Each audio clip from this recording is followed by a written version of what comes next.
that is going to be talking about how to implement some of the pledges that we've seen on the table.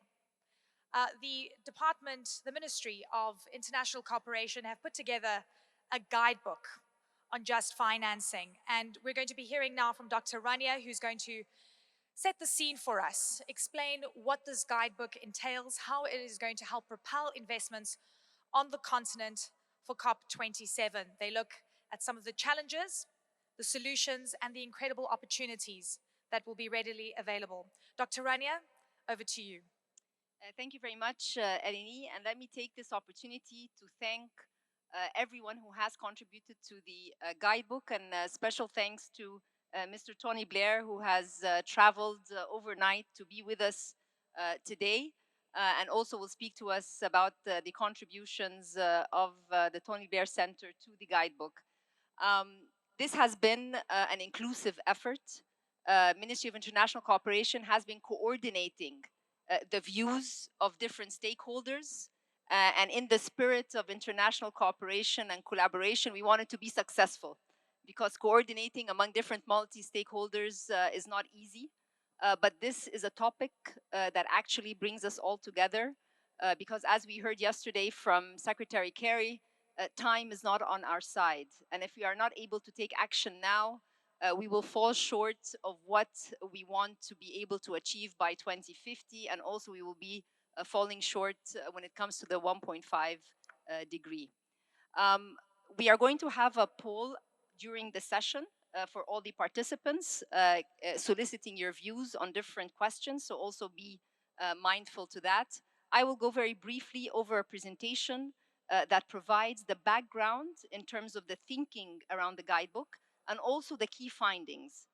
We're hoping that the first draft will be out by the end of this month, and the ambition is to launch the guidebook in the presence of all of you on Finance Day at COP, which is November 9th. So if we can put the presentation up, please.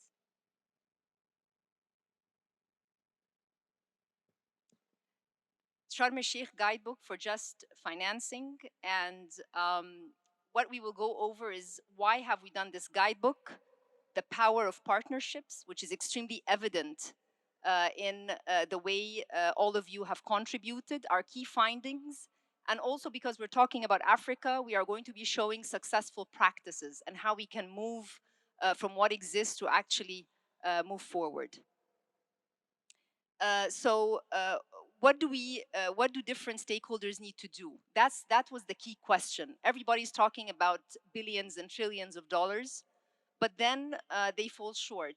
They say that we as Africa, we need these pledges. However, we are rated B and below, and for private money to make it to the continent, work has to be done. Work has to be done from government side, work has to be done from the private sector side, from the MDBs, from philanthropy. So what does every stakeholder need to do for us to translate commitments into implementable projects and also capture opportunities to leverage and catalyze needed finance and investments to support the climate agenda? That was the key question.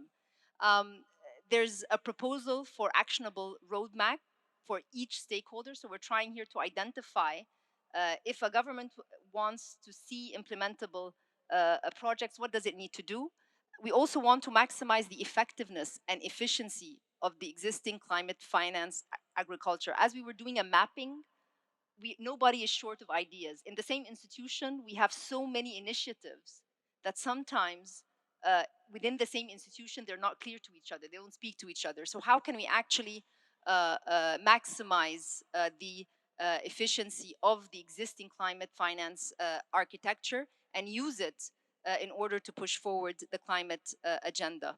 When it comes to the power of partnerships, here we're giving a chronology of where we started. So in September 2021, at the ICF last year, we had a session with Sylwan Hart and Minister of Environment and Ian Bremer, who was the disruptor at the time.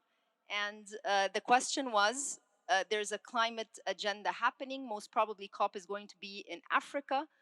So there was a discussion on climate and finance, and Jay Collins was there with us, and he was talking about the importance of the private sector to finance SDGs. So the conceptualization of the need to figure out what each stakeholder needs to do happened in September of last year. Then November, during COP, we had a side event. And what we wanted to do in that side event is have the different stakeholders together in one place. And the idea was, can we come up with an international framework for innovative climate finance? That was the ambition at the time. March 22, we started multi-stakeholder engagement with different institutions, multilateral development banks, the UN, think tanks, and then we received feedback, and many of you gave us feedback. It's not just about blended finance, it's not just about innovative tools, it's more than that. It's studying the landscape. It's trying to see what actually goes to the countries, what actually identifies as a successful example. In May, we had the second multi-stakeholder platform where we put the outline of the guidebook together. All of you agreed to that outline, and then in June, we actually started to identify the lead institution on each chapter and the partnering institutions on the chapters. So this was the chronology until June.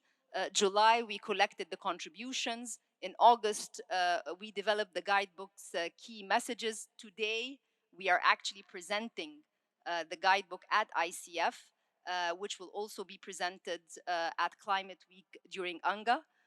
And then by September, at the end, we will also incorporate feedback, and then hopefully we launch in November. So this is the timeline, and each of these, all of you were part of each of these points in time. What are the key messages from the first edition of the ICF? We underscored the dual challenge of climate change and developing countries' rights to development. There was a stress on the common but differentiated responsibility towards climate agenda.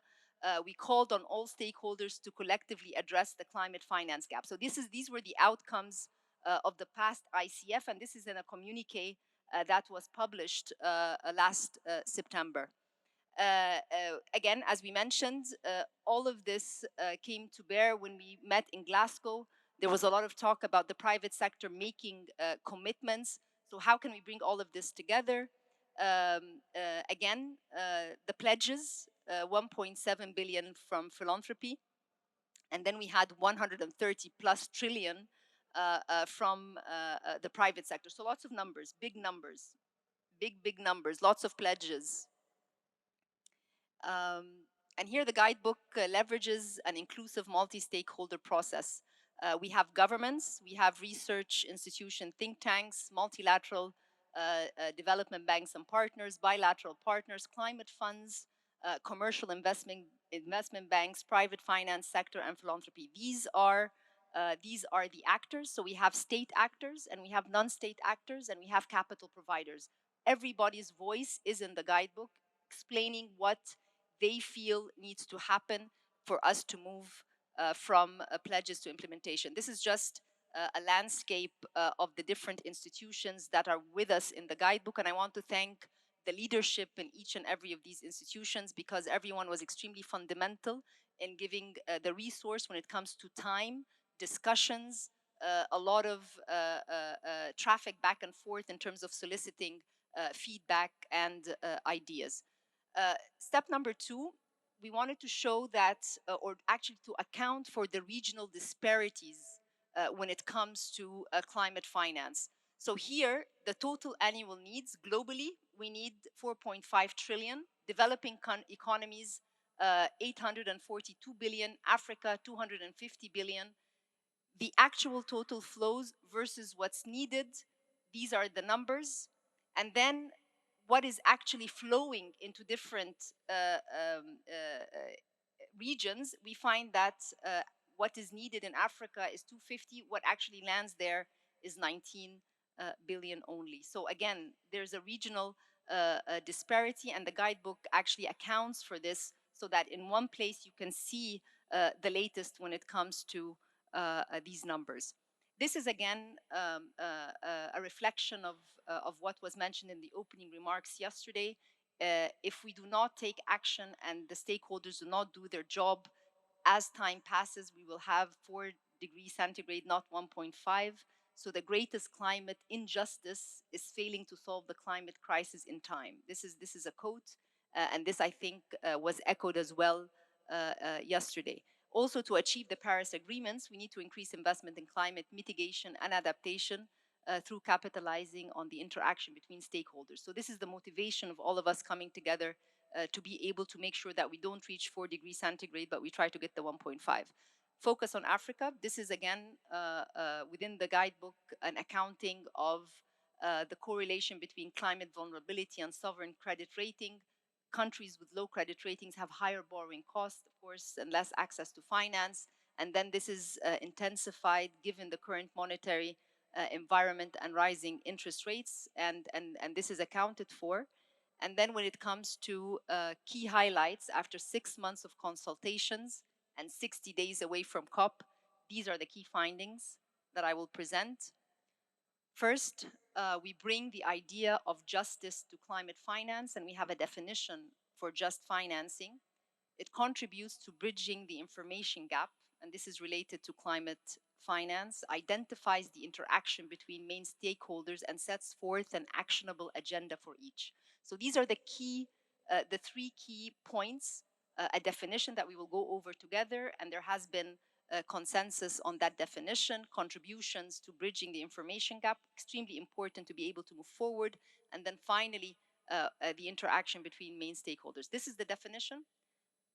Financing that balances the historical responsibility of climate action while ensuring equitable access to quality and quantity climate finance that leaves no one behind. And here, when we say quality, we mean the technical expertise that comes with the money. Because this is, again, a point that has been mentioned one and again. It's not just access, which all of us know there's an issue with, but also when access happens, do we make sure that it goes where it needs to go and it's sustainable so it leaves no one behind? These principles, we came up with financing principles, again, in agreement with our partners. There has to be country ownership. And I just mentioned here and reflect on the NWEFI program that all of you saw yesterday. The country comes up with its strategy, with its vision, climate and SDGs or development should be hand in hand. So country ownership is key. Equitable pathway to climate finance, extremely important, and we'll go over that principle. And then governance.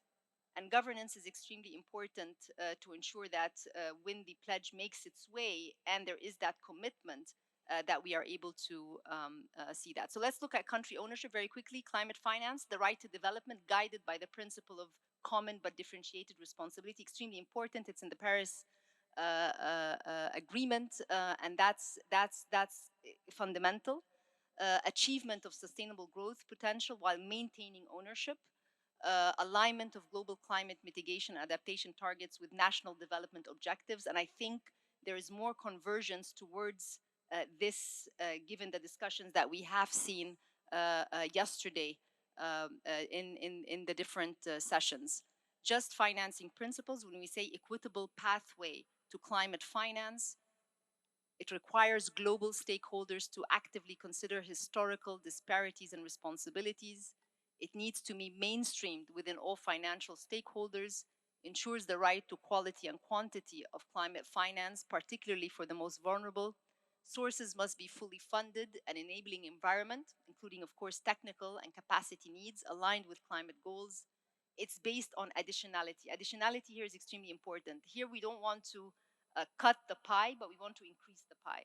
So when we say that Africa needs financing for adaptation, it's not that we're taking away from mitigation and giving into adaptation. It's how can we actually increase the pie. And then finally, sources should address access, affordability, and allocation bias. And each one of these is actually discussed and explained in detail. Governance. It needs institutional governance manifested in regulatory systems to create a conducive environment for creating green markets, and we're going to go over the details of that. Requires robust reporting and tracking, And again, that's to increase credibility and actually scale, or for one country, or actually multiply to other countries.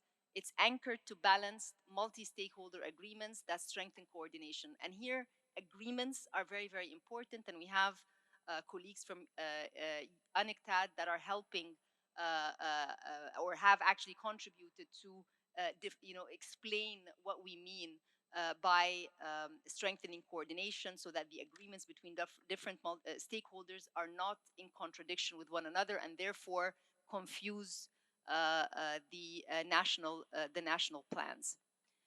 Areas for improvement, we have to mobilize finance that must exceed pledged commitments. We need to increase public funding, and this is demonstrated through climate investments well beyond resources of ODA. And then we have also PPPs, so this concept of private and public partnerships. And then finally, and also that how can we crowd in private investments in the different countries, and then finally strengthening NDCs. And strengthening NDCs become important. There's a discussion going on when it comes to debt swaps or debt for nature solutions or debt for climate projects. And all of this is going to be anchored to NDCs, which are considered compelling to the NDCs, which are considered to be compelling to those who are financing. The screen.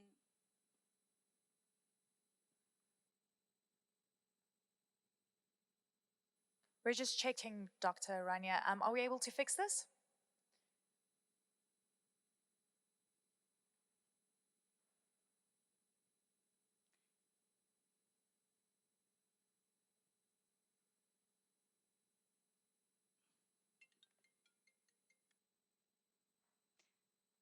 Well, maybe until we continue the rest of the presentation, it's a few slides away. Maybe we can then get a few reactions or comments until the screen comes up again.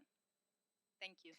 Dr. Rania, we'll try and get that back online, but thank you so much. I mean, the guidebook is something I think that is absolutely vital in helping address some of the concerns that investors might have, and also alleviating that gap. I'd like to welcome Mr. Tony Blair today with us. Thank you, sir, for coming through and being so willing to share your thoughts and ideas. As executive chairman of the Tony Blair Institute for Global Change, you work with many different stakeholders. I know that you've had spent some time looking through this guidebook, engaging with a lot of the content. What stands out for you in the lead up to COP27 that might help us close some of these disparities? Thank you very much indeed. And Minister Dr. Rania and Excellencies, it's a great honor and pleasure to be with you. And it was a great collaboration to have input into the Guidebook for Just Financing. I would like to congratulate the government of Egypt and Dr. Rania in particular for their extraordinary leadership of this COP27 process. And the guidebook, I think, is a very typical example of the leadership that they have given.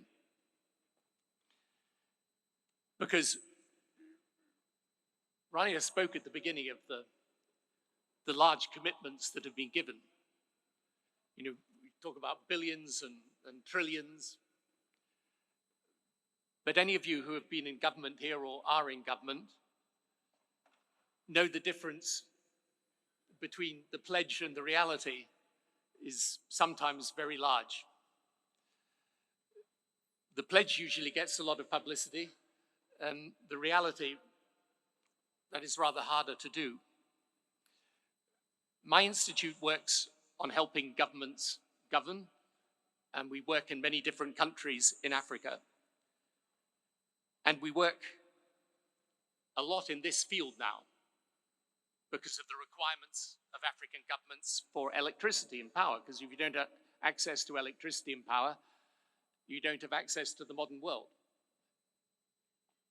So we're well aware of how hard it is for governments to make that journey between accessing the pledge and delivering the reality of the money.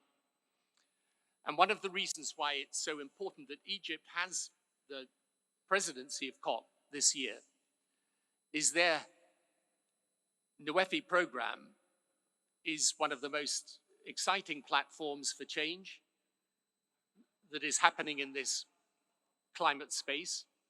It's ambitious, it's bold, it's exciting, but most of all, it's practical. As part of the platform for NUEFI, for example, they have Benban, which is the largest solar project in Africa, the fourth largest in the world, almost 2 gigawatts of power. And that is a practical demonstration of the combination of things that delivers change on the ground, electricity for people, energy, but done in a sustainable way. And here's the problem for the developing world. The developed world has created this climate problem, right? That is clear and acknowledged. And belatedly, the developed world is taking action. Emissions are falling in the developed world and have fallen since the turn of the century by roughly 15%. Africa has not created this problem. Indeed, Africa in some ways is and will be a casualty of this problem. We already see this in Madagascar. We see it outside of Africa in Pakistan, where climate change is having actual direct implications and consequences for nations. So Africa hasn't created the problem. Africa suffers the consequences of the problem, but Africa also has to develop. And since the turn of the century, African emissions have grown by over 90%. So here's the dilemma in this field of sustainable development. The climate doesn't really care where the emissions come from. And the climate has no particular sense of justice. It doesn't matter whether they originate in the UK or in Nigeria. The emissions are the emissions. The justice comes in how we deal with the problem. Because the world has an interest in cutting emissions, and Africa has not merely an interest, but an obligation to develop in order to provide for its people. So that's why we talk about sustainable development and why we should see this approach essentially as one of enlightened self-interest. It's in the interest of Africa that it develops sustainably, and it's a necessity for the world that it does so. Otherwise, as the developed world emissions go down in Africa and elsewhere in the developing world, they go up. So the Guidebook for Just Financing is an attempt to learn the lessons of what has happened so far and to set out some principles, some obligations, responsibilities, and rights, and touch all the different elements which go to make up a practical plan for action. Because here's some good news about the challenge that we face. We have the means of dealing with it. We have the potential for solar, for wind, for hydro. We also know now what energy sharing can do. My institute works, for example, on the West Africa Power Pool, where countries can share their energy requirements and ensure that, for example, countries aren't building power capacity unnecessarily, because they can also, through the interconnectivity of grids, access the power from elsewhere. We also know much more about energy efficiency today than we ever did in the past. So we have the means at our disposal. We have examples like NUEFI, like the African Development Bank's Desert to Power initiative, which is now underway. It's actually happening. My institute, for example, works in Mozambique on the Nafanda Nakawa hydro project. It's a $4 billion project, 1.5 gigawatts. It will help create power not just for Mozambique, but for surrounding countries. It's set up in a way now that should mean that it's financed. So we've got the means, we've got the need, we've got the examples. So what does the guidebook contribute to this? Well, it sets out, for example, for the climate funds, how they can be catalysts for investment. It sets out the role of development banks and international financial institutions, many of which are represented around the table, and how they can help put projects together, underwrite their risk, create the circumstances for better application. And very importantly also, it touches on the role of philanthropy. You know, sometimes philanthropy can work in a easier, less bureaucratic, more nimble, more agile way than government systems or indeed international institutions. So all of these have a role. But I just want to focus for one moment on two aspects that sometimes get less focus, but in my view are absolutely essential, determinative of whether this thing succeeds or not. The first is the role of governments themselves. Because for sustainable development to happen, in each country, there are going to be actual projects for power. There'll be generating projects. Now, they may come in all sorts of different forms, but in the end, on a continent in which hundreds of millions of people still don't have access to electricity, governments are going to try and provide the best for their people. They must do that. And so there will have to be actual projects.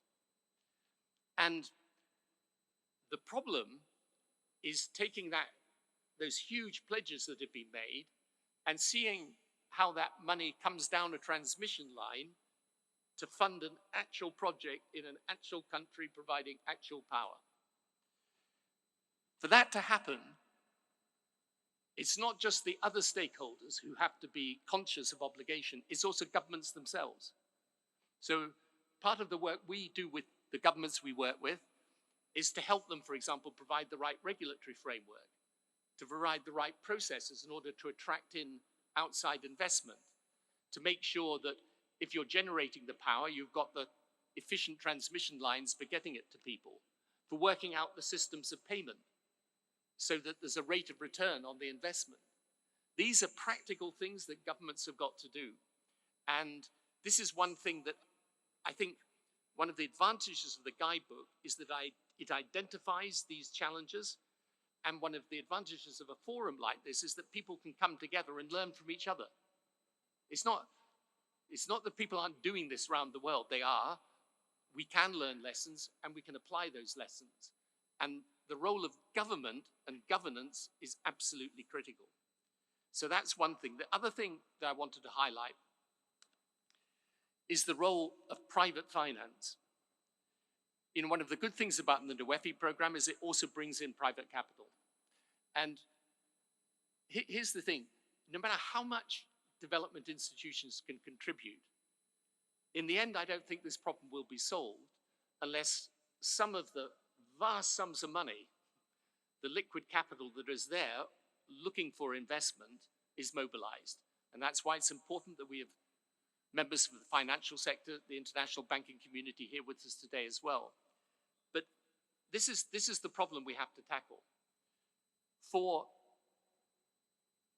those institutions of private finance who behind them will have many stakeholders, they will only invest if a project is investable, right? If it's in a form, right, because they're not philanthropic organizations, right? They're businesses.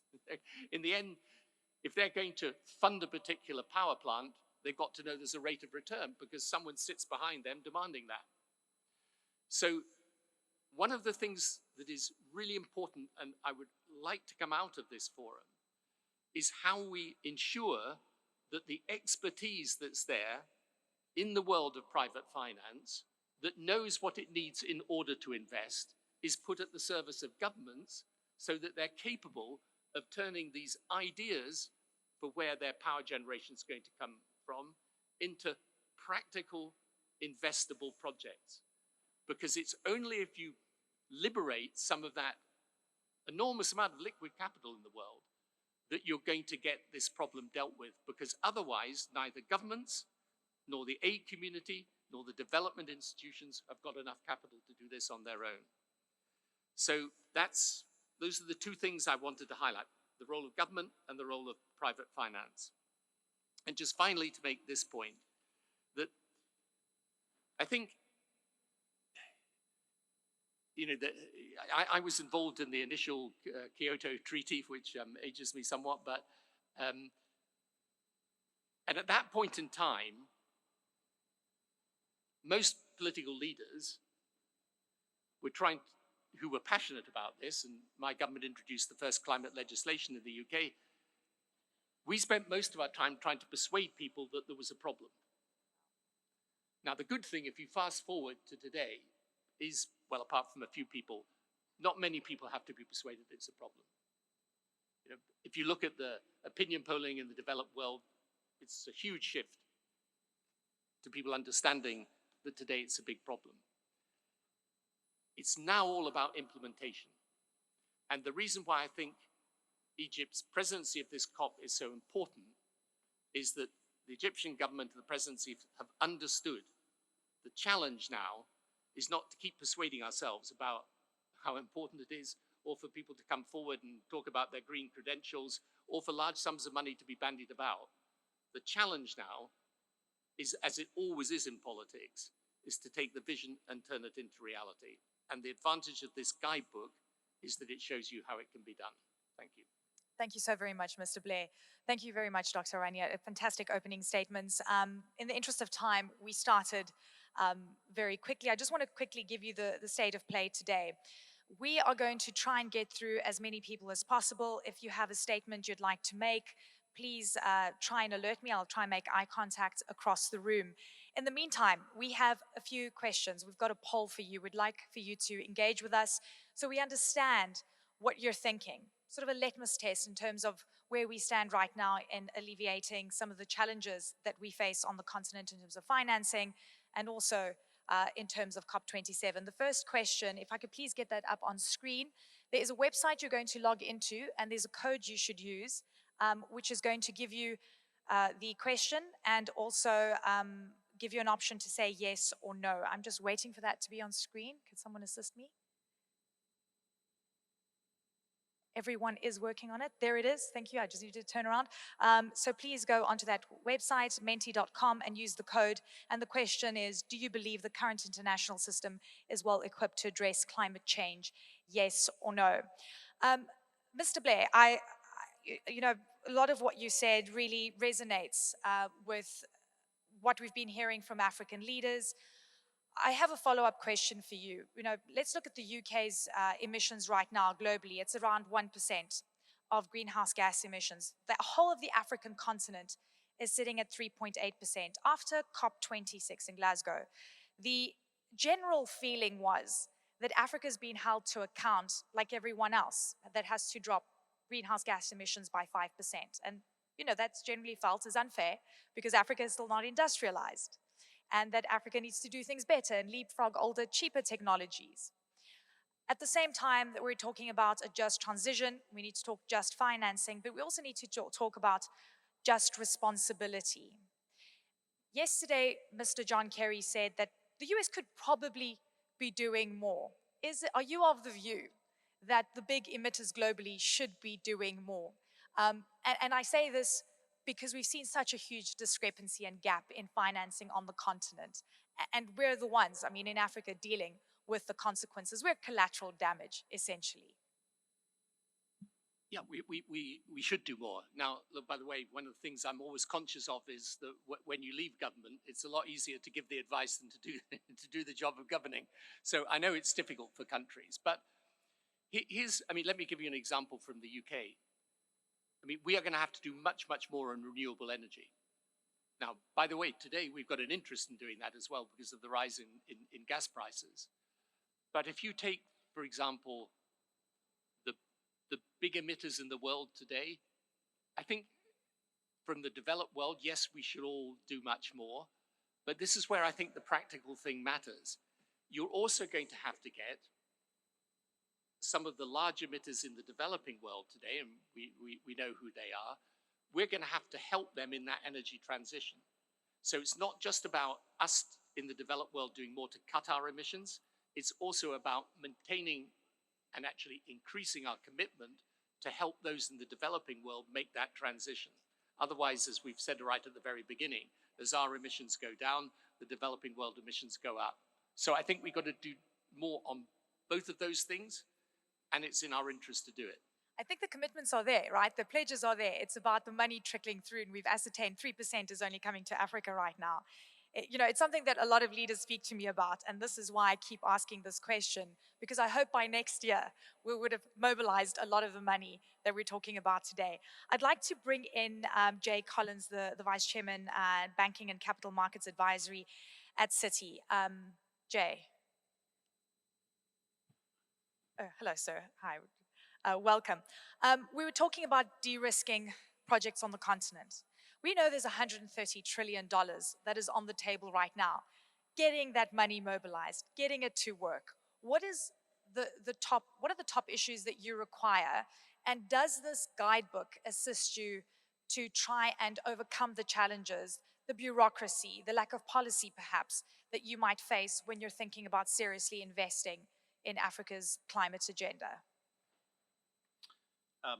So first of all, I want to thank Dr. Rania and the MOIC team for this extraordinary effort of partnership and leadership in really addressing the challenges of our time of just climate finance. Just to answer your question, I think first of all the bad news is that the $130 trillion of GFANZ money or financial sector money, the vast majority of it has regulatory or fiduciary responsibilities and remits to invest in investment grade securities, to take investment grade risk. And so while there are components of the pension fund world that can take a certain amount of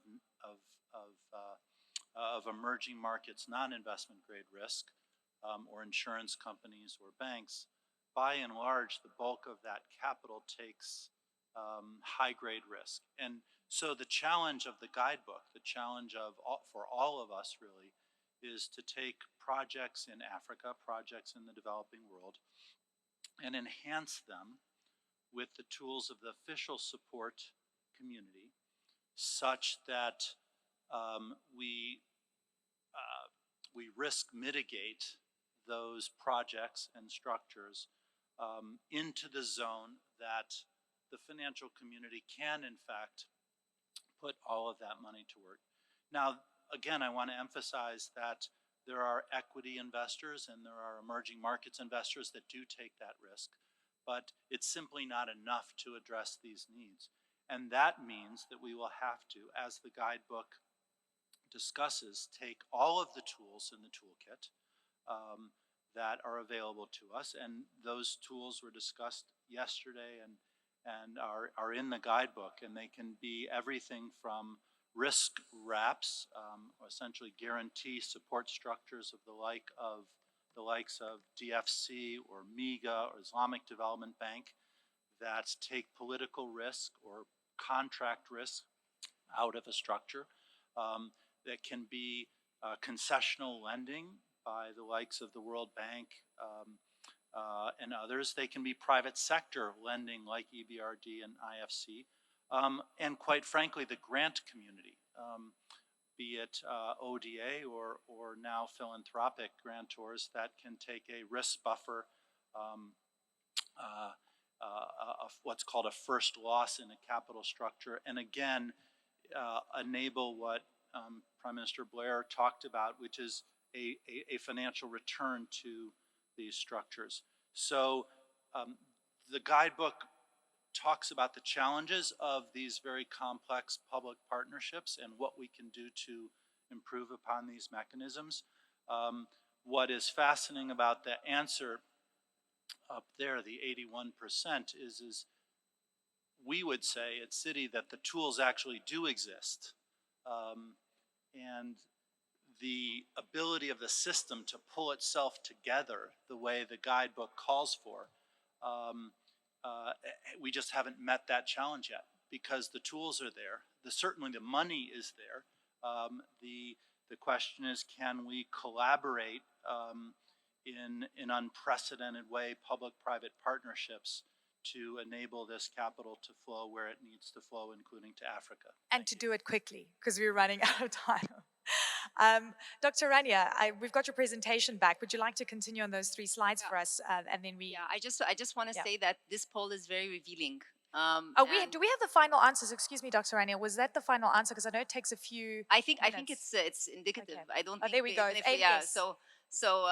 Again, people don't believe that the international system is well equipped to address climate change, and that's why with all the stakeholders that were part of the guidebook, and as Jay mentioned, it introduces the challenges, but also has some answers which have data and quantification, and also address or identify what each stakeholder needs to do. So can I put the presentation back on, please? Yeah. 3 slides, because the 3 slides that we want to put on actually show some of the possible solutions in terms of identifying the landscape, who does what, let me go very quickly. So what is the existing climate finance architecture? So here we go over the different stages in order to come up with the climate finance and how this applies to Africa. And then what each of the stakeholders needs, who are these stakeholders? So the policymakers, the public capital, and we have a list of those and what they need to do, and then the private capital as well. As Jay had mentioned, several of them in his comments. And then what are the access requirements of climate funds? And here we go through the different climate funds that exist. What is their sectoral focus? What is their access criteria? What is the size and range that they provide? And then what are the instruments? So we try to gather as much as possible. And of course here, this is just indicative, but of course the guidebook has much more, so that if a country is looking through this, it is guidance for its climate team to be able to find some solutions. And then leveraging the comparative advantages of all capital providers. So here we go through the source of capital, the type of entity, what is the risk appetite, the instruments and the return that are expected, the time horizon, the investment stage, the ticket size, and then the impact. So this again is a summary of a host of things out there. We try to put it in one place so that it's an operational guidebook. Anyone, be it a policymaker, be it from government or private capital or philanthropy particularly, they can look into this and see where they want to come in and tap. And of course, the sources of capital are plenty: bilateral, multilateral, sovereign wealth funds, the national banks, private markets, corporates. So it's a whole menu, and it also and all of this is actually a reflection of practical examples that did take place. Scope for private sector engagement in climate action, and again, this is very, very important. Examples of projects by name, whether they are adaptation or mitigation, and then are these projects pure public goods? Can they be PPP models? Are they projects with below market risk return? Or are they projects that can be privately financed in commercial terms? So here again, a guide to basically say these are the different very important projects that actually respond to climate action and climate call. I think that in a session earlier today, we were talking about debt swaps or debt for nature or debt for development projects. Again, these could be extremely useful in trying to identify some of that for countries. Here, typical barriers to private investment in climate finance, again, very well identified. What are these barriers to investment? And in order to de-risk or blend, we also go through an explanation of that, practical examples, and then the stakeholders that can actually provide the part that would help the de-risking for blended. And again, for each of the barriers of investment, what is it that needs to be done to shift the risk or enhance return or reduce transaction cost? Needed actions per stakeholder. I'm going through this very fast, but just to give a flavor of what's in the guidebook, the needed action for each stakeholder. So these are the identified ones. And then for the policymakers, Mr. Blair mentioned the governments need to do some action. So we identify what is it that they need to do: public capital, private capital. And then we provide examples of successful cases, what worked, why did it work, and therefore trying to also shed light that there is optimism, there is a way out, and that it's not as or despite the challenges, there is a light at the end of the tunnel. And the Bimban solar park was mentioned by Mr. Blair, and we do mention how it happened. The government took structural policy measures, opened up for the private sector. The private sector had appetite. The multilateral development banks wanted to come in, provide cheap finance for the private sector, and all of this was to actually move to a renewable and a climate action that is consistent with the country-owned development and climate objectives. I end here. I spoke too much, but I just wanted to. This is work that each one of you in this room has contributed. I want to thank our colleagues from EIB, our colleagues from USAID, Citibank, all the partners that were on the screen, the UN system, the World Bank, the African Development Bank. I don't want to miss anyone. There's a slide. If we can put the slide that has all the partners, so that everyone gets their due appreciation. And I also want to thank the team at the Ministry of International Cooperation who did a fantastic job in trying to coordinate the different views and try to consolidate with complete honesty the different views of everyone. It wasn't easy, but hopefully once this is out, again, the process itself is an example of how we can do things together. Once we have these logos on one page, I think that in itself is an achievement. Thank you very much. It absolutely is. Congratulations, Dr. Rania. And I have to say, anything with quantifiable, data, information is exactly what investors want, right? They want some certainty. Mr. Blair, one last question to you. And I have to say that speaking to so many African leaders after COP26, they felt disheartened and they felt that the money and the commitment, the pledges that were put on the table were basically just platitudes. Do you feel confident that after COP27, we will be able to significantly mobilize some of the money that needs to be filtered through into Africa? And I say this because there's also been criticism that the money that was committed to the $100 billion, right, that we know that big number, was just rebranded money by governments. It was, shifting from grants and saying, cool, we'll just put that into climate change. So I think we just need to be realistic, because I think African leaders are seeing through a lot of the pledges. And once we dig a little, it almost becomes like, well, is this real? Is this real commitment? All I can say is that Egypt ICF is also the meeting of African ministers of finance, economy, and environment. And there will be a communique tomorrow that actually reflects a common view from the African continent for COP. So this is, again, one of hopefully the outcomes of this meeting, these 3 days. I think we have a proverb in Arabic which says, "ما لا يؤخذ كله لا يترك كله." What we can take in all, we should not leave aside. So we should benefit something, and I think it's by showing examples which are successful, by trying to have breakthrough on individual cases. I think that gives light and hope for replication. So there's a lot of effort that is happening. We also had a roundtable with the MDBs yesterday, EIB and EBRD taking the lead on that. So a lot of, as I mentioned, there's a lot of convergence on the rhetoric on what needs to happen, and a realization that governments need to do things and therefore move forward, and the international community needs to as well. Mr. Blair. Yeah, I think, we also have a phrase which is, don't make the best the enemy of the good. And I think, you asked me if I was confident. I'm a lot more confident now than I was. Let me put it in that way to you, because I think the advantage of what this presidency is doing is that it is actually focusing on implementation. Look, everyone can make the speeches about there's not enough happening, the system's not working, blah, blah. But in the end, this thing works if you've got practical plans and you've got committed actors who are prepared to play their part. And I think the one good thing about this guidebook process, it has brought together all those actors. We are learning as we go, and there are some great examples of where this financing has reached countries. So are we doing enough? No, of course, everyone accepts that.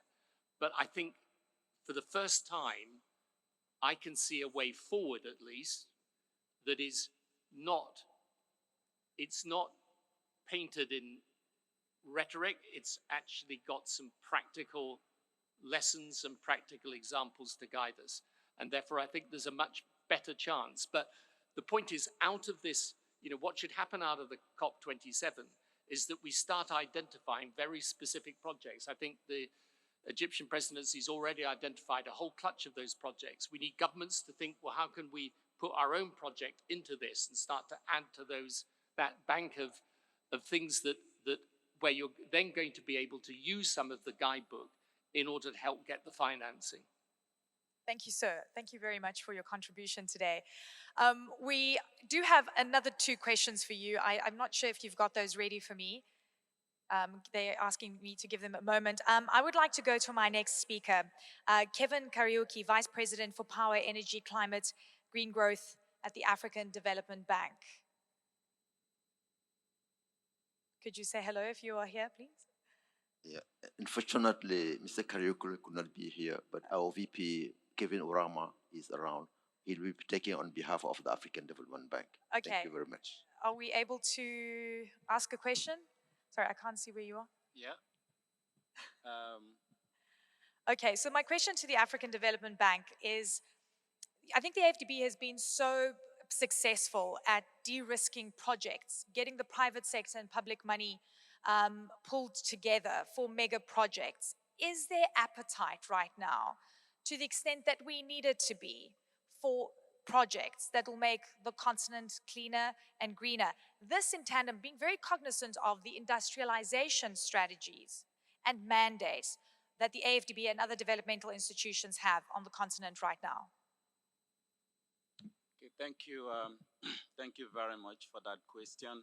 Let me take the opportunity also on behalf of the African Development Bank to thank the government of Egypt and also the Minister Rainier for this excellent work they've done on the guidebook, and all the partners as well who've worked with us on this. Before I answer your question, I would actually want to ask a question before I get into that question. And one of the questions I would like to ask is, we do seem to be trying to solve a problem with the same tools that created the problem. And when we're talking about de-risking investments, we're talking about mobilizing private capital, we're focusing on the same matrix that has created this climate challenge that we have. And when we look at this current, if you look at that poll that we've had, it reveals quite a lot, because 27 years of discussion, we're still arguing whether we have a system that can address this challenge. And why is the reason for that? We are not changing the matrix with the lens through which we are discussing the whole issues around climate change. A global commons challenge that is not going to be solved by individuals acting individually. That's commonly agreed. And there's this common but differentiated responsibilities for addressing the climate challenge. There are historical responsibilities, there are current responsibilities, and there are also future responsibilities. Now, we seem to have a lot of mitigation bias, focusing on the future emissions and leaving behind what has brought us to where we are, and the responsibilities for the financing, for the technologies, for the know-how that will allow us to actually de-risk the investments that you've talked about. So I would like to ask a question on how we will be able to ensure that the climate rhetorics and discussions we're having is not going to increase a lot of challenges on the continent, slowing growth on the continent, increasing debt sustainability challenges on the continent, because a lot of the climate financing, the instruments we have now, are debt instruments, most of them non-concessional. And how do we make the climate financing architecture fit for purpose? And I say that because our recent report analyzing this issue shows that the climate finance architecture is biased against non-emitters. So the more climate vulnerable you are, the less climate finance you get. So even if we increased that climate finance and got that 100 billion, a lot of countries in Africa will struggle to access that climate finance, because whether it be private sector, public sector, and so on, there are institutional capacity issues that we have that has not been addressed. So how do we address that challenge, Renia? Thank you. Can I just make one comment? I want to thank Kevin because he's been doing fantastic work in identifying and quantifying all this, and this point about solving a problem through a bigger problem for the countries is key. And I think that and Jay can attest to this in the panel that we were in together. There is more, I think, goodwill in trying to actually find instruments that do not create that burden. But we need to work harder.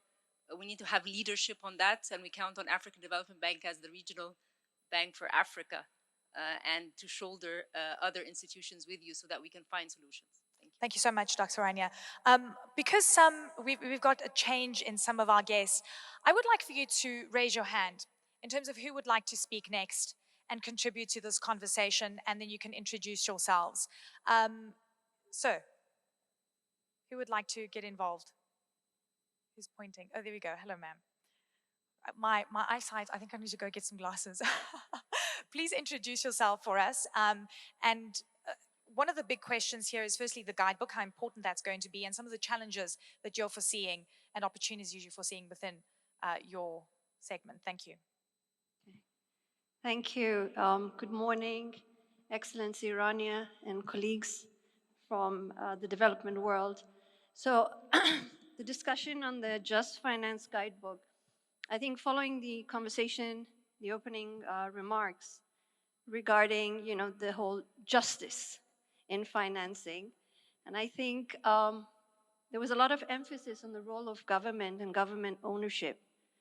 But I really feel that the example of Egypt leading the way with this exercise and this initiative, I think, is already showing how strong governments and how strong leadership is important. So let me just quickly reflect. My name is Dina Saleh. For those who don't know, I'm the Regional Director for the Middle East, North Africa, Europe and Central Asia at the International Fund for Agriculture Development, IFAD, one of the partners on the screen. So we have been working in strong partnership with the government of Egypt, and with the Just Finance Guidebook, the COP27 presidency has set the direction of climate finance flow for mitigation. But what I'd like to highlight here is they have really brought the prominence of adaptation to the fore, and that is extremely important. Because it's easy to talk about mitigation, it's easy to finance mitigation, but it's very hard to bring in the adaptation perspective. And the guidebook, which was a joint effort with the product of many stakeholders, the MDBs, the IFIs, and the private sector, follows a systematic approach of connecting the dots between policies, project design, project financing, and IFAD is proud to contribute to this guidebook. Just like to answer your questions very quickly.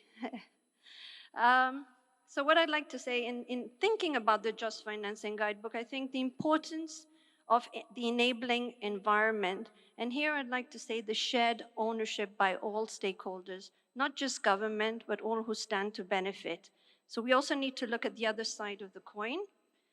The other perspective is the inclusiveness and the need for funding flow to beyond the large-scale projects. Here, IFAD is very strong and adamant that we just don't focus on large infrastructure, large projects, but we actually look at the smaller ones, the small SMEs, because they do play a big role in contributing towards this agenda. And the third and fourth points I'd like to bring out here is the capacity gap. There are a lot of inequalities between central governments, administrations, and subnational municipal governments. And we keep thinking that when we say government, it's just one whole holistic part. But it's really, there are inequalities. There are some capacity gaps in terms of technical, in terms of financing, in terms of also, the infrastructure. So we need to keep this in mind when we're talking of that. The last point I'd like to make is the role of our partners to demystify what we talk about and unravel the perceived versus actual risks. And bringing in the private sector, if we don't do that well, we will fail to attract investors. Thank you. Thank you so very much, Dina. It was really interesting to hear your perspective. I want to bring in Mr. Sheikh Omar Sila. He's the Regional Director for North Africa at the IFC. Vitally important, and we've heard this from the African Development Bank, is that it almost creates it is creating a financial burden for so many African countries looking at funding climate projects. At the same time, the continent is moving fast in terms of industrialization. It is moving fast in terms of connecting the continent through the Continental Free Trade Area. We're covering stories of building processing plants, of more factories, of getting more jobs. And I wonder if this, in your mind, is aligned with the climate agenda and the work that the IFC does in helping promote some of these mega projects for the continent. And my concern is that they're not going to be 100% green, right? Are they calibrated to the climate agenda? Yes, good afternoon.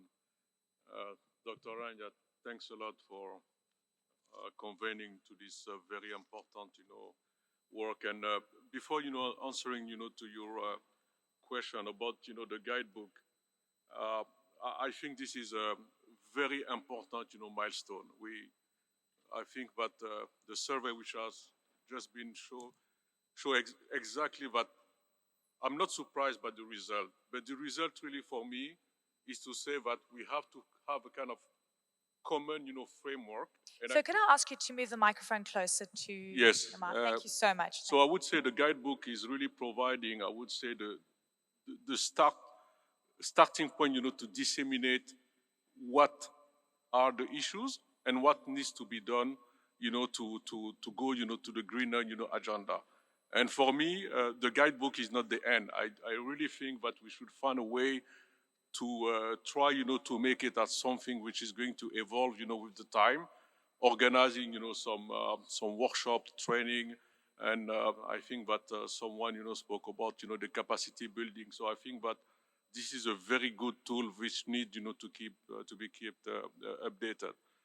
On the financing, side, and again, you show, the example of what was done, by IFC and other financiers here in Egypt with the Denban, project. I would say this is the kind of perfect project with, I would say, the clarity and the engagement of the government with the private sector, with the DFIs and the developer, of course, you can make a successful, project. And I think that with, I would say, the leadership of Dr. Rania and what has been done, for the NWAFID, it's 10,000, megawatt. I don't foresee, any challenges, for Egypt, to mobilize, those projects. What we have to work on is based on what has been identified by the government, really jump on the feasibility, studies and make, those projects, bankable, and then, phase them. So I don't see, the case of Egypt may not be the case of, other countries. And of course, when you are speaking about industrialization, for me, industrialization is part of the demand. And at IFC side, on all that is related to the manufacturing, we have what we call our green building, program. We have the EDGE, certification, which help today manufacturing, to go greener. And when we are considering, a new project today, the climate angle is part of our, bankability, assessment. Thank you very much, sir. We have the next question, which we'd like for you to answer. If we could get that on screen, and again, you're going to go to the website, Mentee. The question here is, in your opinion, what is the biggest challenge in bridging the climate financing gap? And it's an information gap, is it international finance architecture, centralization of capital flows, or other? If you do pick on other, we're going to try and pick your brain and find out what those other solutions are. So please log onto the website again and give us your answers. We're getting real-time response here. Okay, as that kind of gets in working, I'm going to ask the next question. We also have Nellie Gilbert, board member and chair of investment committee at the David Rockefeller Fund. Nellie, we would like to focus on the notion of grants, of donor funding, specifically focused on the climate agenda. And what kind of trends have you seen of late? What are the parameters and the challenges? And are you feeling, again, we ask this, optimistic about what's in store for the next year? Is there a sense of urgency? Well, thank you so much for hosting this rich discussion. It's wonderful to be here. I really celebrate the development of the guidebook, which helps to light the way for what we can learn that's generalizable across different countries' decarbonization pathways, as well as how we can celebrate the unique opportunities that each country has ahead, what each country can uniquely contribute. When it comes to the role of philanthropic capital, we think a lot and need to continue to think about how philanthropy can provide both leverage and connective tissue within the system. Philanthropic capital globally is not as great in volume as private capital or IFI or government capital, but it has the ability to take different types of risk to really lean into creating the types of change that we need in the world. And so looking at how philanthropy sits inside of blended capital stacks as a way to catalyze action is something that we have seen. We saw many valuable announcements going into COP26 and that we'll continue to see. It's interesting also to think about how philanthropy is beginning to play a role in financing new green development and economic opportunities around the world, and especially for emerging and developing market countries. Of course, on the one hand, we want to meet the most fundamental development needs that we have going forward. But on the other hand, there's a great deal of opportunity in the green transition. We heard yesterday in the NUEFI program presentations about the vision for clean energy also to unlock new trade opportunities in things like green ammonia, green steel. The guidebook talks about opportunities in things like green minerals. And so philanthropic capital is also seeking to not only work on how we decarbonize the old economy in a just and responsible way, but how we make sure to offer equal opportunity and inclusion in how we build the new green economy going forward. Thank you. Thank you so much. Here's the answers. So majority, 53%, looking at international financial architecture, that being probably the biggest hindrance in bridging the gap. I'm curious about those that think there are other parameters here. Who clicked on other? And please, could you switch on your microphone, introduce yourself, and give us your perspective?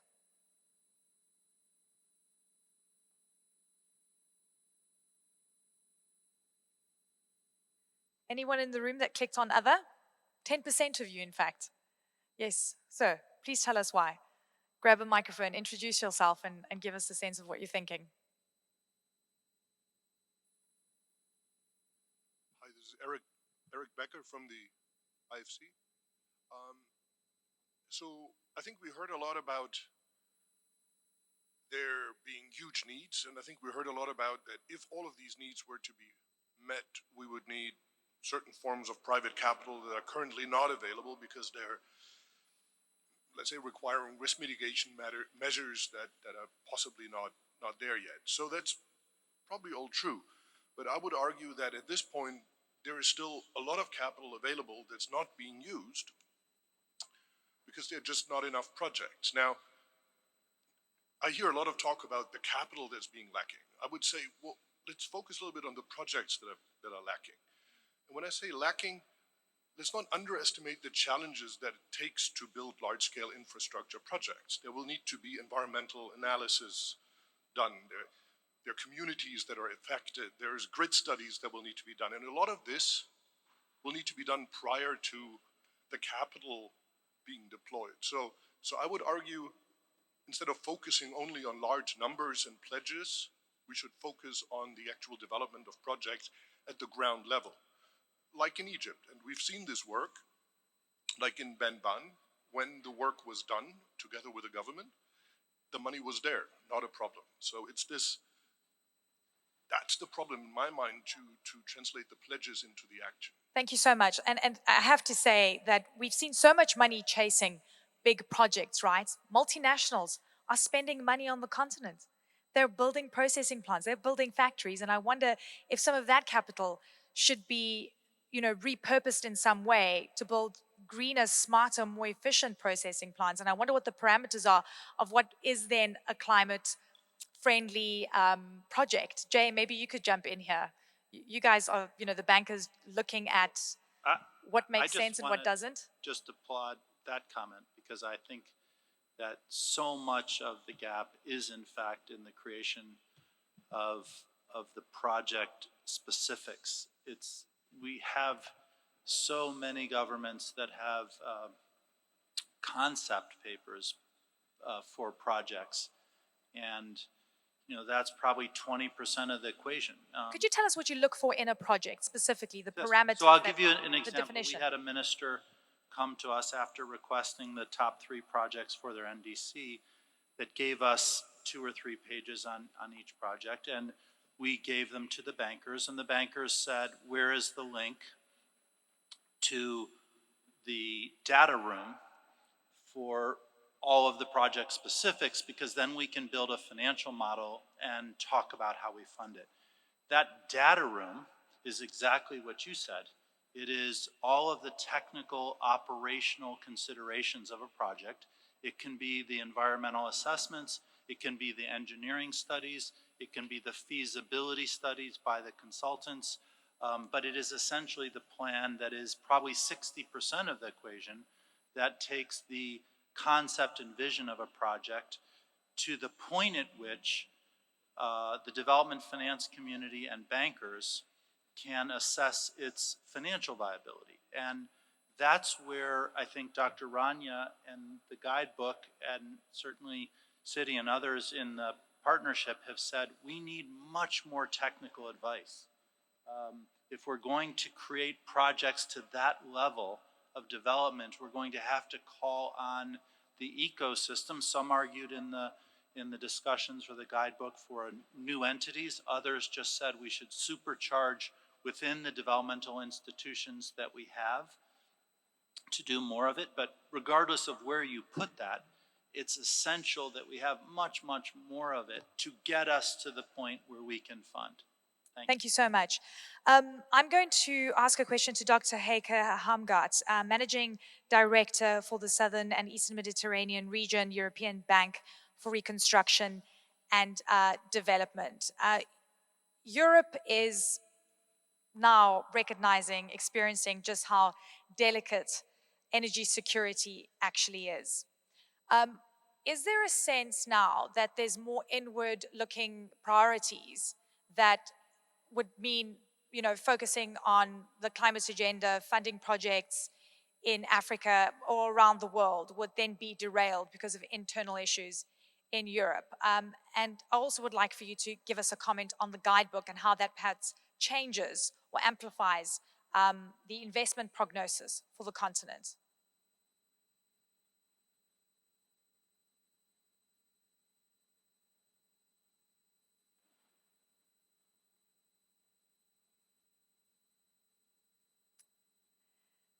I don't think the doctor is with us today. I'm sorry, I'm operating blind here. Some people have had other commitments and schedules changing. Is Ambrose Fayole, the Vice President of the European Investment Bank, with us today?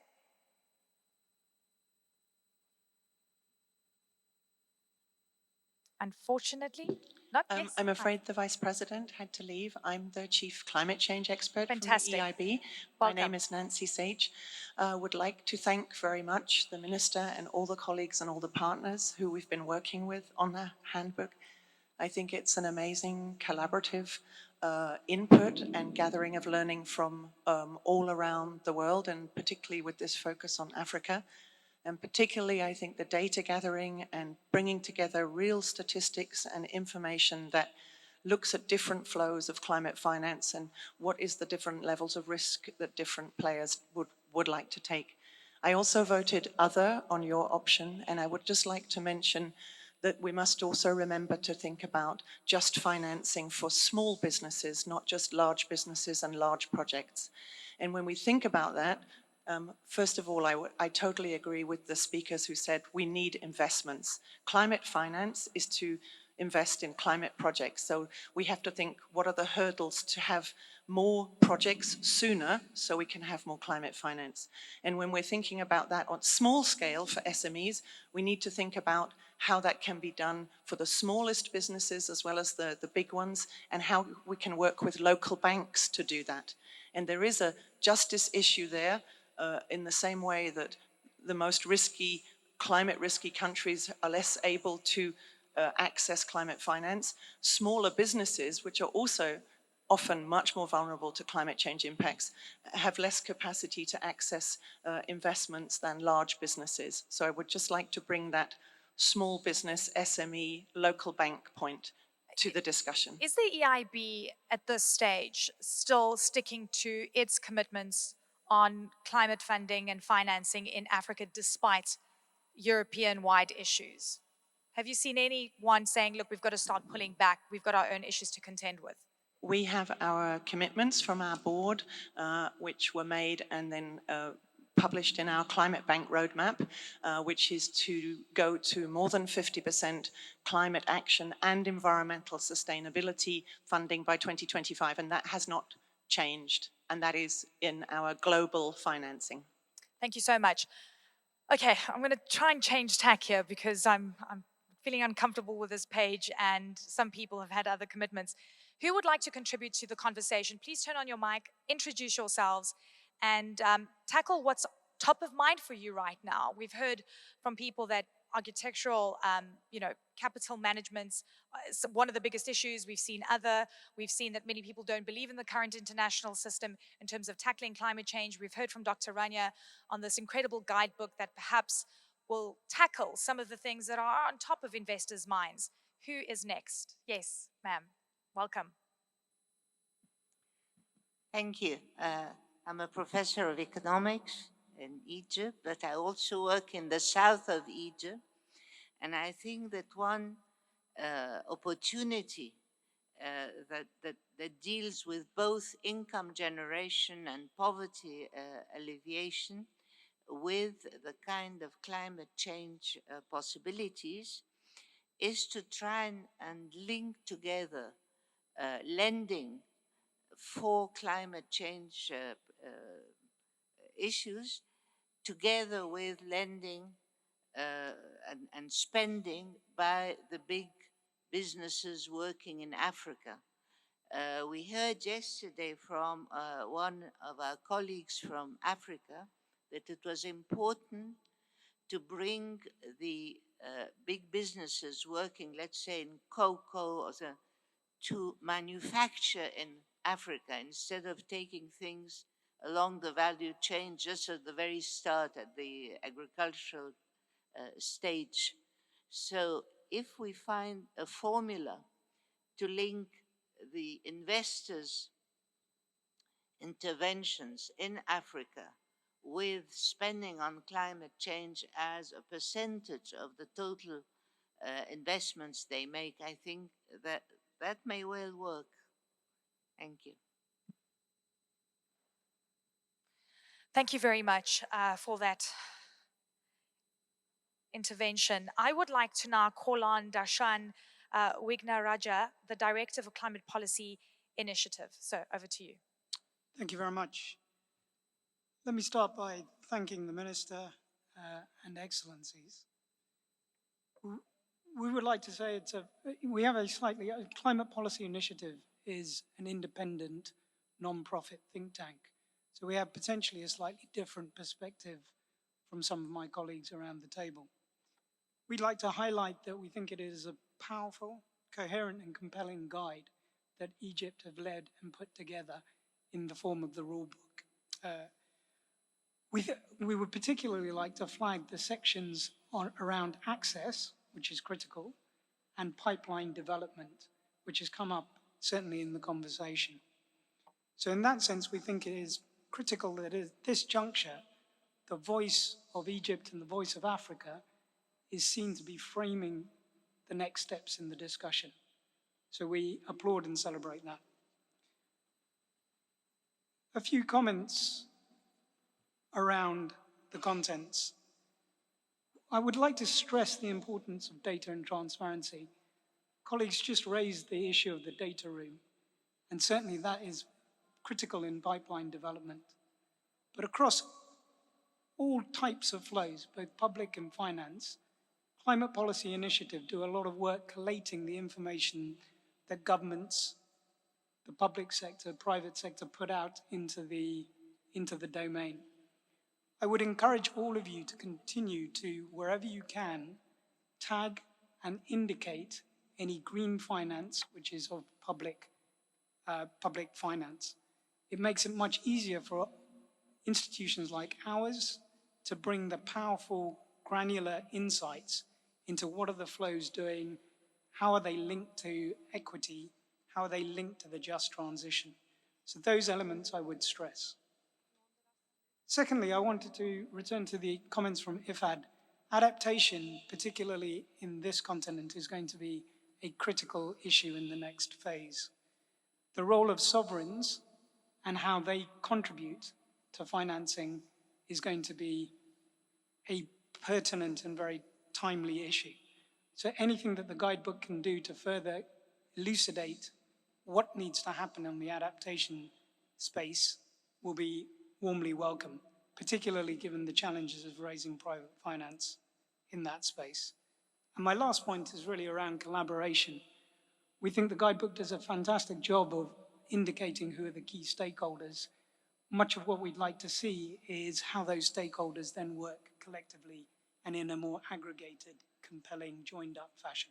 Thank you. Thank you very much. I'd like to welcome the Minister of State for Environmental and Climate Change for Somalia, Dr. Adam or Hissi. Welcome, sir. Thank you very much for joining us today. We've been talking so much about investing in African countries, and it's all about making sure that we have enough bankable projects. And by the way, this is a conversation I've been having even when it comes to any investment on the continent. We need more projects. What is your response to that, to try and get money mobilized? Thank you very much. I want to, first of all, thank Dr. Rania for... Could you just have your microphone close, please? Thank you so much. I want to, first of all, thank Dr. Rania for making this possible and all the other guests here. I want to speak about the country I am from, Somalia, is in everything that the world is fearing now. The climate change that the world is fearing is happening in Somalia. The drought, the dusts, and the IDBs and everything that is feared. When it comes to preparation of COP, we have weak institutions in some of the African countries. It would be my suggestion that before COP, the 50-something days we have, that ICF or other international institutions to look at a country-by-country case, the countries that have weak institutions to access the climate funds that would be made available, we hope will be made available, after COP and kind of come up with programmatic themes where private sectors in those small areas, small private companies dispersed in the villages and towns of those countries are involved in the climate financing instead of international conglomerates. They are present, those small companies are present in villages, they are present in towns, and they are present in other cities. Some of them are found in rural areas.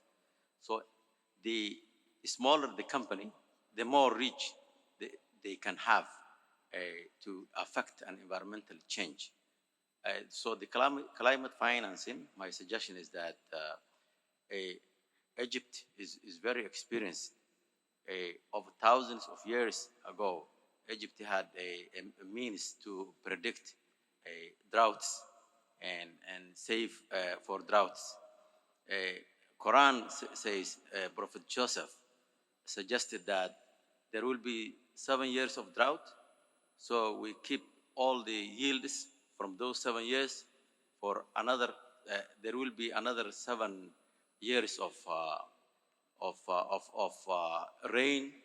So I mean, it's not new to Egypt, and Egypt could lead the other parts of Africa in terms of knowledge transfer and making sure that Africa comes to COP27 prepared, and all the countries are come together and see to it that they are prepared to make their case in an effective way. Honourable Minister, I have to ask you this. Are you ready for the $130 trillion that the private sector is ready to allocate across the world?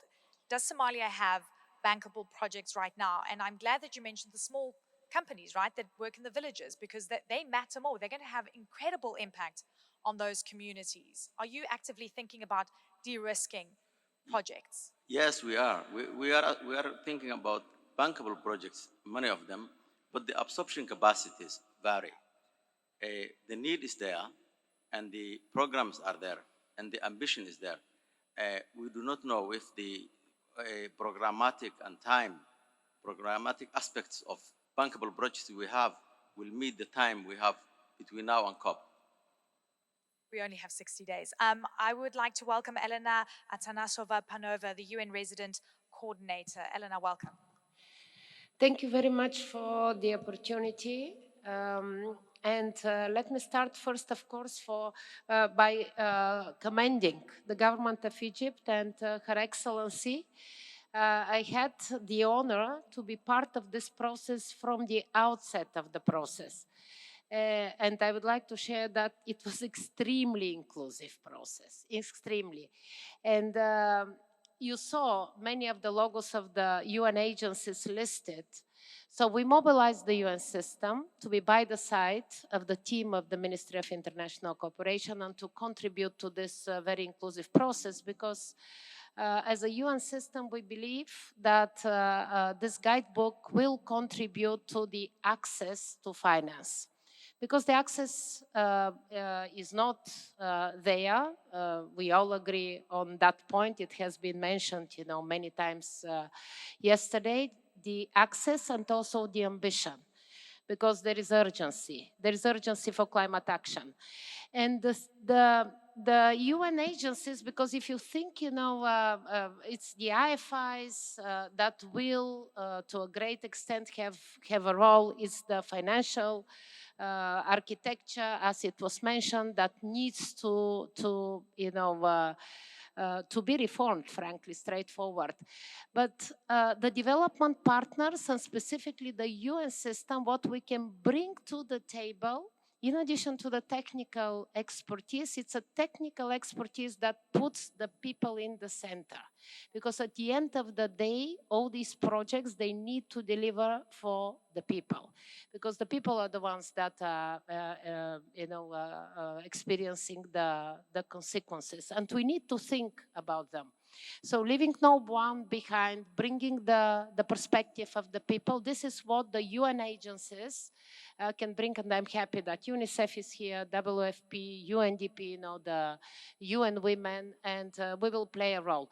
So the guide has, and we believe that once finalized and launched at the COP27, it will be an excellent instrument for the various partners to orientate and to see where they stand and how they can push the agenda. So once again, congratulations, Dr. Rania, team, and government. Thank you, Eleanor. We have one last question to put forward, and you need to log back into the website. Do we have the question ready? I'm going to give it a second to come up. There we go. Which stakeholder plays a catalytic role in creating an enabling environment? And those are your options: governments, multilateral development banks and development finance institutions, climate funds, commercial and investment banks, philanthropies, private finance, and then, of course, other.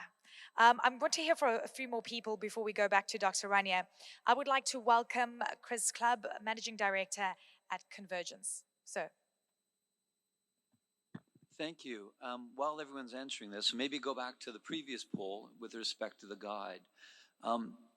When Minister Rania put up the presentation, she identified there's $410 trillion of global financial assets held by the private sector, a lot of money.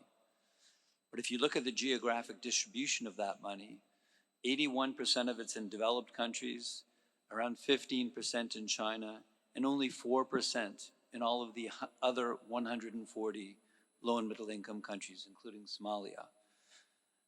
The other 96% is not invested in the developing countries that we're all seeking. That's not an accident. These are very logical, prudential allocators of capital. They've invested 96% of all their money elsewhere. And we need to reflect upon why is that the case? And primarily, they all have an obligation to their fiduciary obligation to their shareholders, to their pension holders, because it's really pension money we're trying to mobilize.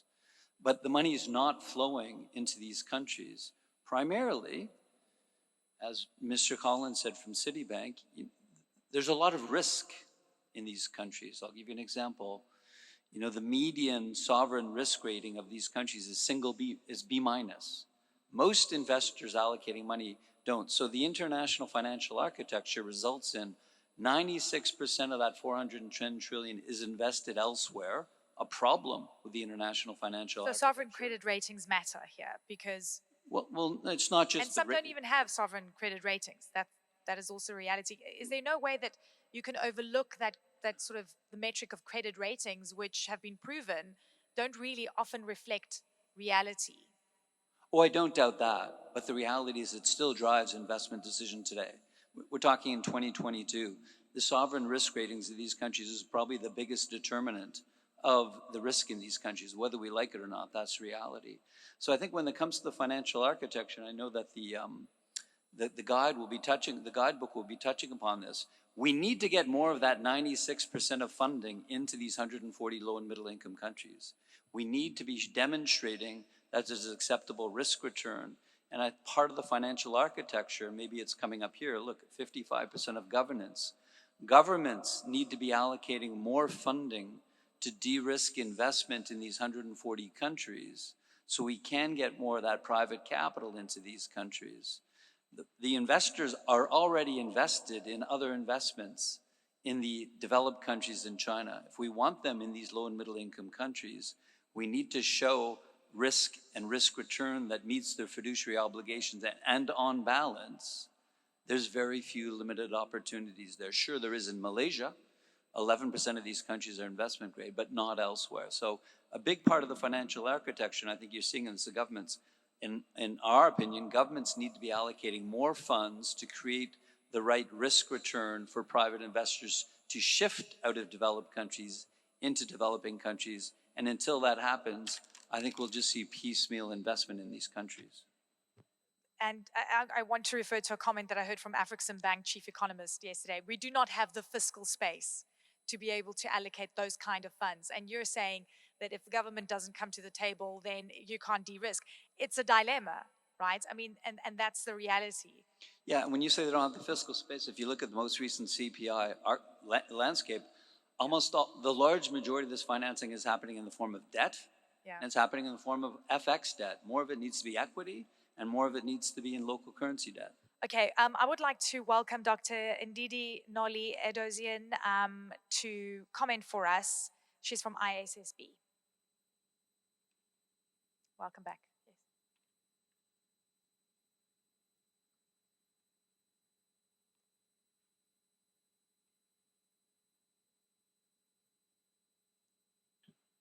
Yes. Good afternoon. I'll be very brief. Actually, it was an honor to take the question next to Dr. Rania, because then I can actually easily start with saying that she prompted me to put this opinion on record and to congratulate her on the guidebook. My name is Dr. Ndidi Noli Edozian. I'm a member of the International Sustainability Standards Board of the IFRS Foundation. I wanted to say that for this question and for the last question, there is actually an other that is very critical, and that is standard setting. And if I speak to that, I mean, I can remind us that the IFRS Foundation's International Accounting Standards are valid across 144 jurisdictions. And in Africa, they're used in every country but for one. One of the things that we don't take into cognizance in that is sustainability. Not just sustainability risk, but also sustainability opportunities. One of the beautiful things I love about Dr. Rania's storyline is that it started just pre-COP26, and now we're working towards COP27. One of the big wins at COP26 was the creation of the International Standards Board, which followed an extensive consultative process, which I was part of as a Nigerian and as an African. And at COP26, we announced not just the thought of it, but at the same time as we talked about the $130 trillion that you mentioned, Jay Collins, and also that was referenced by Lee White, we also talked about setting up standards. Now, we have probably witnessed the fastest presentation of standards that are global sustainability baseline standards the world has ever seen, bringing together TCFD, CDSB, SASB, and a number of other organizations that have spent decades on their own, all consolidating, including the Integrated Reporting Framework of South Africa, which prioritizes governance. Now, working towards COP27, what we've often heard at the ISSB is the very strong voices and important voices of the EU, of the US, of various jurisdictions, but we're not hearing one African voice. And so this African ministers meeting is really an opportunity to deal with one of the big issues, which is, for instance, proportionality and scalability. How do we ensure that we're building standards for the global capital markets, but that also take into cognizance that there are different capacities at different points, and that there are SMEs, and there is, for example, gender-lens investing. And when we talk about climate, though we've talked about climate first and not climate only, we have a sustainability standard, we have a climate-related risk and opportunity standard. What comes next? What do we prioritize next? And how do we ensure that it is just and fair? One of the things that the ISSB proposes to do and wishes to put on the table at this forum where we're talking about partnerships is, can we work with the African ministers to essentially put a key focus on capacity building, on ensuring that we're ensuring proportionality and scalability, and most importantly, that we're creating implementable projects, catalyzing investment, and creating innovative finance through using standards that allow private sector investment to flow into that 96% that currently isn't accessing capital, and also encouraging the private sector to really drive capital in this direction. Thank you very much. We do have another minister from Africa joining us today. Lee White, if you could please give us your perspective from Gabon, please, sir. Thank you so much. And allow me just to come back on a few of the things I've heard today. First, congratulations to Egypt. You're doing a great job, and this report, I think, can be very interesting. Back in 2009, the late Kofi Annan told us that climate change was going to result, or potentially result, in conflict and civil war in over half of the African countries. That was 2009. Tony Blair told us today that not many people need to be convinced that climate change is a real problem. but I wonder if we're behaving as if we're convinced. Is the world behaving as if climate change is going to, and is Africa behaving as if climate change is going to destabilize our continent? And when I see that picture you showed at the beginning, the 4-degree world, sometimes we forget that a 4-degree world is an average across the blue planet. And 4 degrees is probably 10 degrees here where we're sitting. 10 degrees in a 4-degree world, 10 degrees on the African continent. The Egyptian climate champion, Mahoud, in the last roundtable we were in, said something that really kind of struck to the core for me. He said, we assume the political leadership of the creditors does not exist. So I guess that comes back to this idea of behaving as if we're really in a crisis, that we have to find a way forward. And we're touching the neighbor to my left, the professor of economics, touched on this. The tragedy of Africa is any investor coming into Africa wants, the first criteria is they have to make 40 or 50% profits. Pretty much, it's hit and run economics, it's hit and run investment. If you're going to invest in Africa, you need a 40, 50% return or you're not going to do it. And that pushes investors to be investing in cheap raw materials.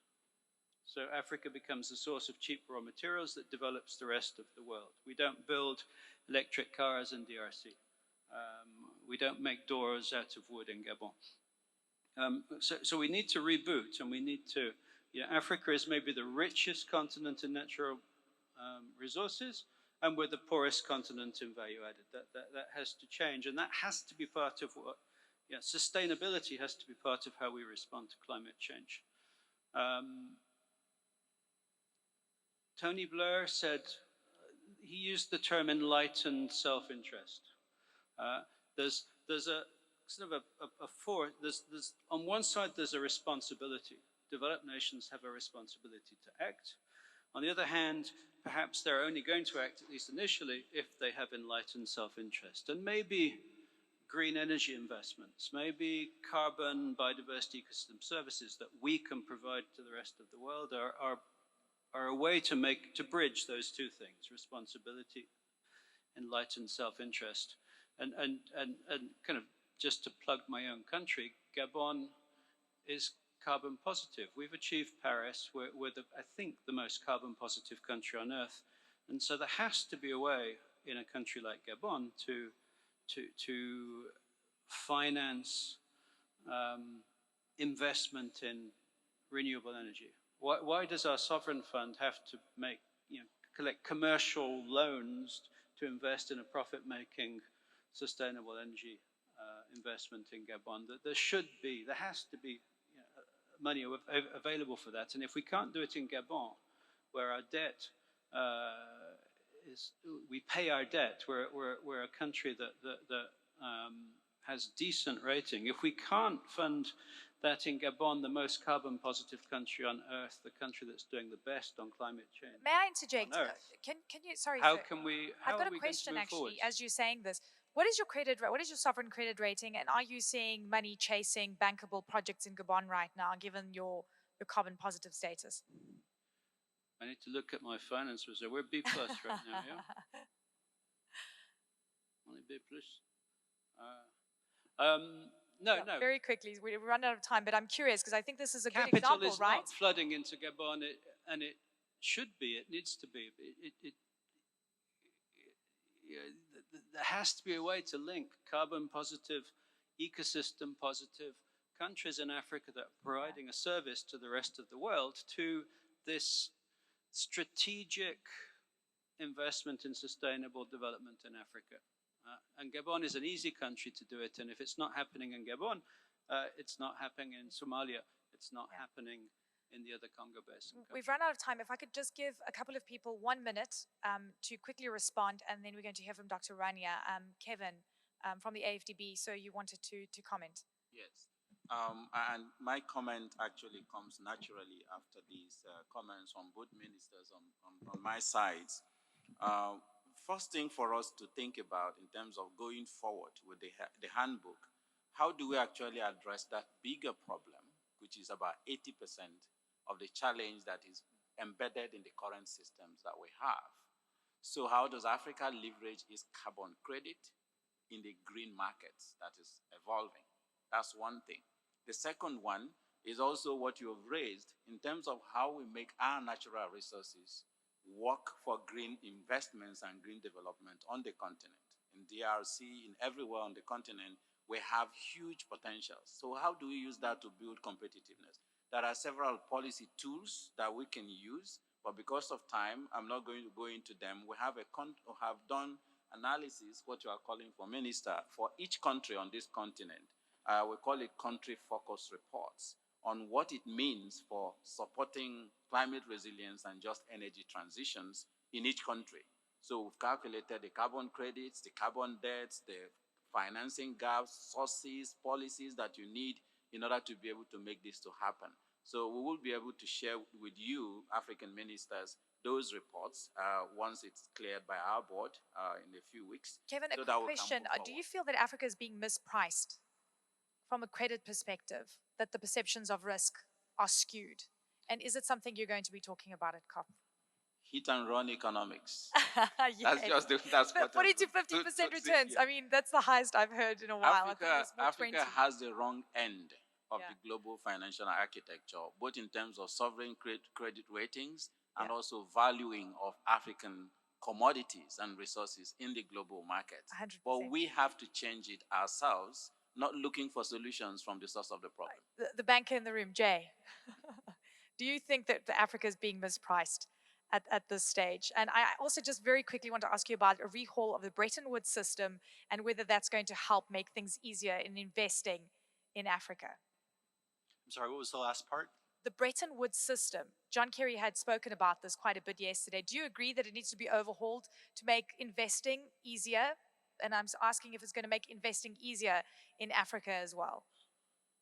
So I agree that there are components of the Bretton Woods system that are no longer functioning well. I think we have to be very concerned about complete overhaul of certain components of it. But it's fair to say that many components within the geopolitical tensions of the world, Bretton Woods organizations have great strains, great collaborative challenges in terms of the construct, and that it is time for a rethink going forward for many of the components of Bretton Woods, including how the development bank community takes risk, which is something that was written about in the recent G20, the recent G20 report. So I think that it is time to take a look at Bretton Woods again. But I think that that's a very complicated process, and we should do so with great care. All right, thank you, sir. Dr. Rania, wow. I mean, honestly, the contributions today have been illuminating. How do you feel about, firstly, the thoughts towards the guidebook, and secondly, some of the concerns going into COP27 and what should be on the agenda?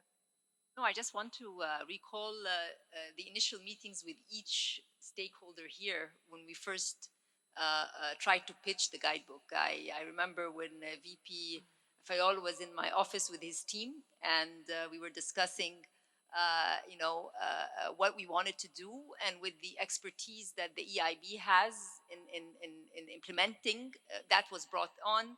When we sat with Citibank, some of the practical and actual operational experience they had was brought on.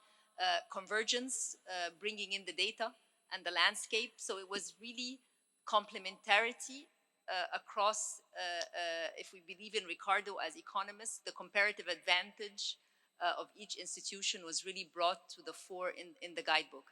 And it was done in a spirit of collaboration, trying to really come out with something that we can use. We don't want it to be another book on the shelf, but really identifying what the stakeholders need to think about, what countries can use to move forward. Kevin was mentioning the data by country, and Randa, who's been leading on the guidebook, assistant minister, has reminded me that the data uncertainty is really the issue. And the data uncertainty comes from the international community not capturing exactly what's being provided, and from Africa not providing the ask. So we need to bridge that gap. On adaptation, I want to mention that the ICF has also hosted several trainings on adaptation, CIF and UNDESA. We had actually sessions on adaptation for Africa, and it was well attended by several of the participants. And then on our colleague from Somalia, I just want to mention that with UNDP, we have the South-South Academy.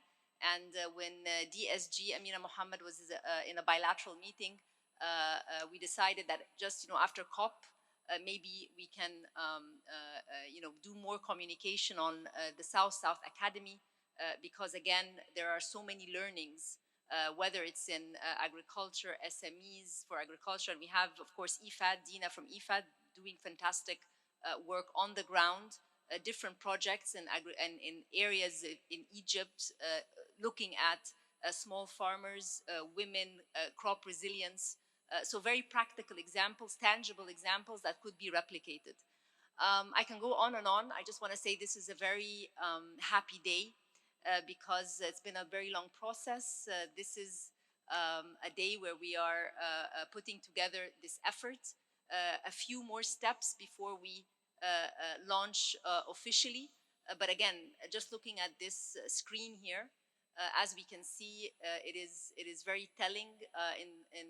Being Minister of International Cooperation, I see this and I'm very, very proud. And I want to really thank everyone and each and every institution for the time they provided, for the interest, and for the passion to see this through. Without that, we would not have been able to come this far, despite the different views and the different mandates. And in the climate space, as the Honorable Minister mentioned, is it something that we might be, tricking ourselves by believing that we can do it? All I can say is let's see what works, try and showcase it so that we can replicate it. That's what I don't know. That's how I feel always in my work.